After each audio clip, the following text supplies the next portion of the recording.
Hello everybody and welcome to another video. In this video I promised to tell you a little bit about negotiating pricing / how much should I even charge as a children's book illustrator.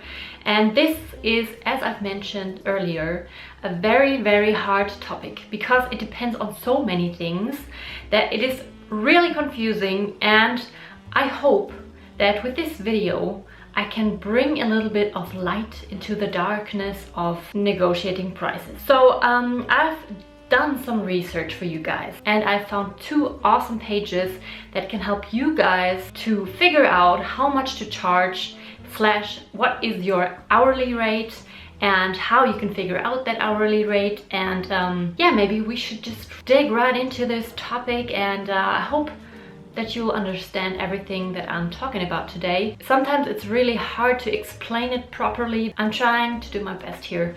So let's get right into this. And for this, I will get my laptop. Let's go. Okay, so this is the very first page I wanted to show you guys, and it's by New School. And I remember back in the days when I started out as a freelance illustrator, I also found this page, and lucky me, I also saved it, so I can tell you about this amazing page. So let's just go ahead and go through this whole process together, shall we? So, a potential client wants a proposal for a design project. Awesome! Answer 5 questions and know how much to charge to make this project profitable. Let's go then. Okay, so what's the project? It's a print design because it's about books, right? So let's click that and click next. The client is, well, it really depends, because some publishers obviously are a large corporation and some publishers are just a very small / medium business. So for my example here, I will use the small medium business. My hourly rate. This is something I wanted to talk to you about later on, because there is another page I wanted to show you how you can figure out how much to charge per hour. So in this case, I will add here, okay, let's add euros, and then I will add 50 euros. Oh, not 501, that would be lucky. So yeah, 50 euros, and later on I will explain to you how to get to this number. And this will be something very individual, so yeah, we'll get to that later. And I will be working on this project. Let's say that this would be a cover design plus maybe 3 illustrations, smaller illustrations. So I might take a total of 40 hours to work on this, to finish everything, which is actually pretty fast, I have to admit. But yes, let's just leave it here as an example. And next. Is the project interesting? Well, in our case, normally this is something between awesome project and dream project, because we all love what we are doing, right? But sometimes you also get offers for projects that are not so amazing. But for this example, I will just use awesome project. And next. After the project, I will hate myself a little. Nothing will change. Will look good on my portfolio. My life might change. So I'll go with will look good on my portfolio, because that's what actually happens. So I should charge 2,880 euros for that project, which in this case normally is not really realistic in the children's book area. But sometimes you can also get some extra money out of projects with royalties. And let me just explain real quick to you what royalties are. Royalties are, you get a very small percentage for the price the book is being sold. And for a book, for example, where you did the cover design and a few illustrations on the inside, you might get 1% to maybe 3% even. Sometimes you don't even get any royalties at all for projects like this. For a picture book, it's something between 4% and 6%. And yes, so let's say, I don't know, the book is being sold for 12 euros, then you get around, yeah, I don't know, 2% of 12 euros on top, but only as soon as your fee, which you've gotten up front, is out of the way, / the publisher has already earned as much, and then you'll get the royalties, or you're starting to get the royalties. So yes, and also that is something that is not really happening in every single country. For example, in China, I did not get any royalties, but to compare this, the fee up front was higher in that case. So if you don't get any royalties, then please make sure to upper that number a little bit, and you should be fine. Coin, what the hell? So to get your hourly rate, I have a very awesome page. I will put all the links down below in the description box. And there's also a little text here. You should read everything through because it's very interesting. And it really depends a lot on how much money you actually need per year to get your hourly rate. So in this case, they have a checklist for illustrators' expenses, which is pretty amazing. There's something in there like studio or premises, rent rates, heat and light, promotion, source books, mailers, website, communication like phone, mobile, internet, email, postage, stationery, then equipment like computer, printer, scanner, camera, blah, blah, blah. Art materials like paper, paints, pads, brushes, and other stuff. For example, our programs that we are using. And then research, books, magazines, materials, courses, travel like car, train, tube, bus, delivery, parking, professional and advisory, accountancy, AOI, subscription and legal, and finance, bank charges, equipment, studio, insurance, stuff like that. So you really think about all these things that you have to pay for during 1 year / during a month, and then add it up to a year. And then they take here an example for an income for about £32,500 per year. So okay, let's just go with that example here. Then you also need the working hours for 1 full year. So they take all the days in 1 year and then all the weekends, minus all the weekends, and then also minus the bank holidays, minus annual holidays, minus interviews and meetings, minus sick leave, and this makes a total of 212 full working days for illustration.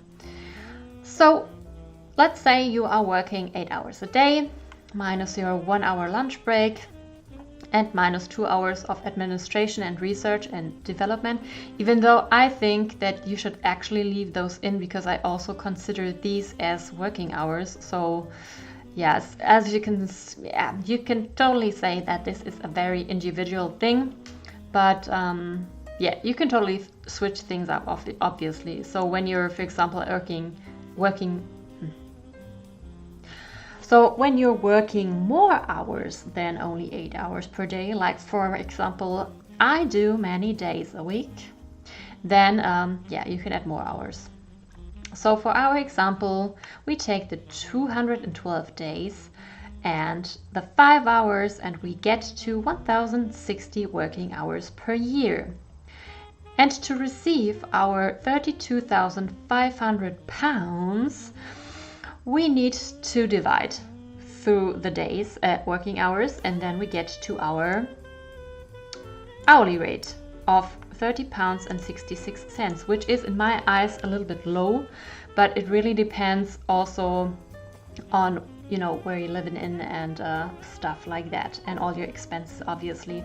So yes, that is that, and I hope you can totally understand everything that I just told you about. It's not as complicated as it looks at first, but yes, you'll get there. Just try everything out, and yes, you'll get there. So. You also have to keep in mind, and that is something I told you earlier as well, that it of course depends in which country you are living in, because for example, if you don't pay much rent and all the other costs are very low, but then you're working for an American publisher, for example, wow, this is a really amazing deal for you. But don't forget that all the people living in America have way higher expenses, and so when you are charging less than a person living in America, that's really not good for that person living in America, because then the prices are getting lower and lower and lower. And then people from America can't work for publishers in America anymore because they don't pay enough. I hope that makes sense a little bit. I would say that you should never really take a first offer by a publisher. It's not that I'm saying that these people are sitting there being like, let's see how much less we can give this person for his work. It's not like that. But, you know, they own a business. And the goal of the business is to make more money, obviously, like for you as well. And so they are obviously trying to start at the lowest possible budget. So when there is the first offer, then you should really think about this, like how much is it going to take you, the project?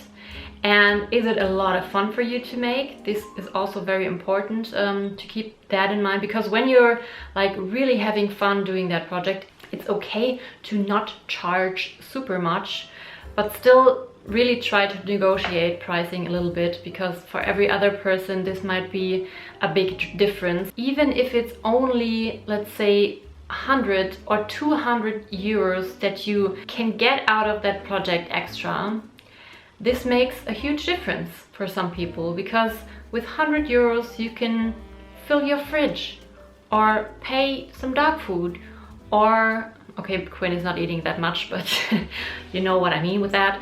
And yes, it can make a huge difference. So I would really say never take the first offer. Always try to negotiate a little bit with them, even if they are really like, we don't have any more budget for this project. Then you can maybe talk to them and say, okay, is it okay then if I, instead of illustrating 20 illustrations, that I only do 15 or something like that. And normally they totally understand that you know, you can't do all that work for that little budget. They all know that you have to pay your bills, and I know sometimes there are also cases who really think that you have a very rich husband and he's paying for your bills, but you know, it's yeah, then you should really be friendly, explain to them that you can't really go that low unless you can make less illustrations, and you know, work a little bit with that. Yes, and don't think that they are trying to be mean or anything like that. It's just a business, you know, and just like you, they are trying to get as much out of it as they can. And the only difference is that normally us illustrators, we are not that great of businessmen. So this is why I'm trying to teach you a little bit here. I'm not saying that I'm the best at negotiating either. It's just, you know, at the start of my business, it was a lot different to how it is now. And yeah, so that's it for today. I really hope that these 2 pages here will help you a lot with figuring out your pricing and how to negotiate your right prices. And I will leave all the links down below. And if you have any more questions, then please leave them down below, and also suggestions for new videos. And by the way, I'm currently thinking about relaunching my Patreon page. I want to switch things up a little bit over there, and I'm also thinking about adding some live sessions, like maybe 1 per month or something. Yes, I'm currently trying to figure out all of that stuff, like what do I want to add and what kind of tiers can I offer you guys. And yeah, so I will keep you guys updated, and that's it for today. And I really hope you liked the video, and if you did, then please give me a thumbs up, subscribe to my channel if you haven't already, and I will see you next week with another video. And make sure to educate yourself all the time and learn new stuff and new skills all the time. Always believe in yourselves, guys. You'll get there. Just keep on going, guys. I believe in you, and you should too. See you soon. Love you. Thanks for watching. Bye.